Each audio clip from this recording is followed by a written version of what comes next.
ओम श्री गुरुवे नमः। आनंदम आनंदे करे प्रसन्नम ज्ञान स्वरूपम निजबोधयुक्तम योगीन्द्रम ईशम भवरोगवैद्यम श्रीमद्गुरुं नित्यम अहं नमामि। ओम स्वस्ति न इंद्रो वृद्धश्रवाः स्वस्ति नः पूषा विश्ववेदाः स्वस्ति नस्तारक्षो अरिष्टनेमिः स्वस्ति नः बृहस्पतिर्दधातु। ओम शांति शांति शांति। ओम प्रणाम भगवान स्वामी अखंडानंद सरस्वती जी महाराज जी द्वारा विरचित साधना और ब्रह्म अनुभूति से आज से हमारा नया टॉपिक स्टार्ट हो रहा है भगवान भीमा और नीरा के पवित्र संगम पर। तो स्वामी जी बता रहे हैं कि अभी सूर्योदय होने में विशेष विलंब था। अरुणोदय की अरुणिमा भी स्पष्ट रूप से नहीं दिख रही थी। वायुमंडल शांत था। मलयज पवन के शीतल झोंके रह रह कर छू जाया करते थे। इतनी शांति थी उस समय की वृक्ष भी सोए हुए से जान पड़ते थे। तारे ठिठके हुए। चंद्रमा समुद्र के पास भीमा और नीरा के संगम पर जो विशाल बट वृक्ष था उसकी एक लंबी शाखा पर दो श्वेत पक्षी जाग रहे थे और केवल वे ही जाग रहे थे। जैसे भीमा शांत थी और नीरा चंचल, वैसे ही उन दोनों पक्षियों में भी एक गंभीर था और दूसरा उत्सुक। गंभीर पक्षी बड़ा था और चंचल छोटा। छोटे पक्षी की आंखें इधर उधर दौड़ जाती थी और कोई नई वस्तु देखकर वह पूछ बैठता था कि वह क्या है। उस शांत नीरव ब्रह्म बेला में केवल दो ही प्रकार के शब्द थे।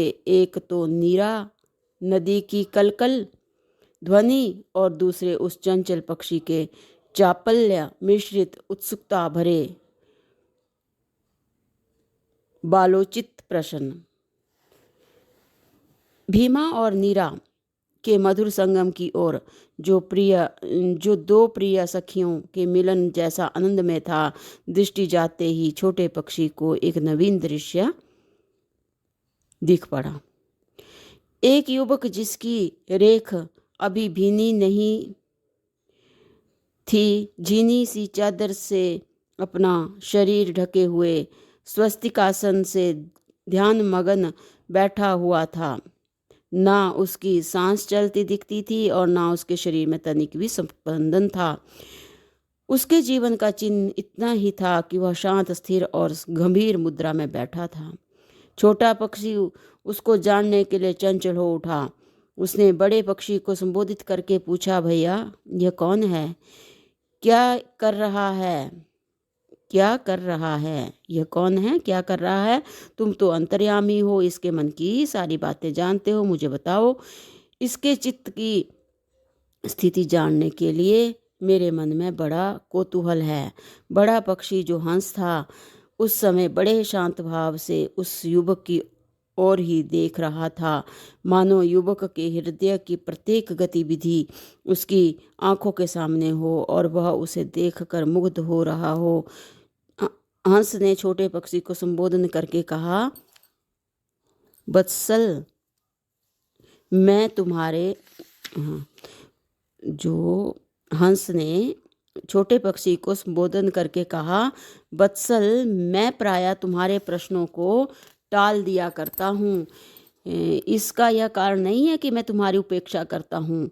बात इतनी ही है कि जब मैं स्थूल जगत को छोड़कर सूक्ष्म जगत के किसी गंभीर रहस्य के चिंतन में संलग्न रहता हूँ, तब तुम इतने उथले प्रश्न करते हो, ऐसी चर्चा छेड़ देते हो जिसके कहने सुनने समझने समझाने में रुचि ही नहीं होती। परंतु आज अभी इस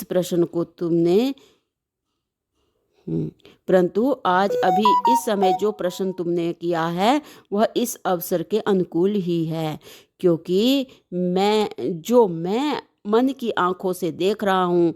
भाई तुम पूछ रहे हो कितनी तन्मयता है उस युवक में, कितनी लगन और तल्लीनता के साथ तत्पर है वह अपनी साधना में। ऐसा मालूम पड़ता है कि साधना का लंबा मार्ग यह कुछ क्षणों में ही समाप्त कर देगा। मैं तो इसके अंतर्देश के दर्शन से ही ध्यानस्थ हो रहा हूँ। ध्यान करने वाला किस प्रकार ध्यान कर रहा है, उसके चित्त में इस समय किन किन भावों का उदय और विलय हो रहा है, उसके चित्त के चबूतरे पर कौन कौन सी मूर्तियां आकर नाच जाती हैं, उनको देखकर बस किस प्रकार आनंद विभोर हो जाता है। इन बातों की कल्पना से ही अंतःकरण में एक अपूर्व सुख शांति का अनुभव होता है। इस समय यह वीर युवक भगवान की मधुर और मोहक लीलाओं में रम रहा है। इसके मन, प्राण, शरीर और रोम रोम में भगवान की दिव्यता अवतीर्ण हो रही है। इसकी एक एक वृत्ति भगवान को लेकर ही उठ रही है और भगवान में ही विलीन हो रही है। इस समय यह पवित्रता, शांति और आनंद की त्रिवेणी में निमंजन कर रहा है, उतरा रहा है। कितनी मस्ती है इसमें कि देखो तो सही, इसके शरीर में से प्रकाश की कैसी किरणें निकल रही हैं। इसका मुखमंडल ज्योतिर्मय हो रहा है। इसके हृदय से शांति और आनंद की धारा प्रवाहित होकर आसपास के संपूर्ण जड़ चेतन को एक दिव्य प्रेम और रस से सराबोर कर रही है।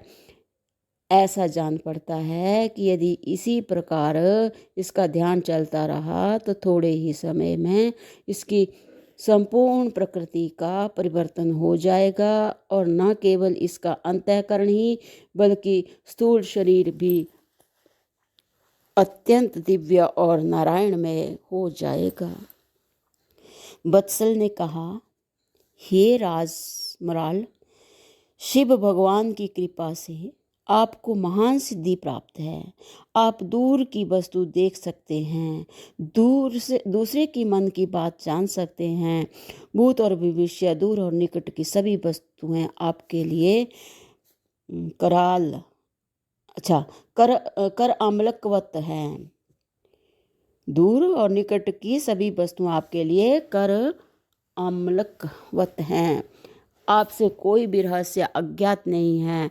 आप मेरी उत्सुकता को मिटाने के लिए कृपा करके ये बताइए कि इसने किस प्रणाली और किस क्रम से ध्यान किया है जिससे इसे इतनी तन्मयता प्राप्त हो गई है। तो राजमराल ने कहा, वत्सल, तो भगवान इससे आगे जो है वो हम अगले सत्संग से कंटिन्यू करते हैं। प्रणाम भगवान। ओम शांति ही शांति ही शांति ही। ओम।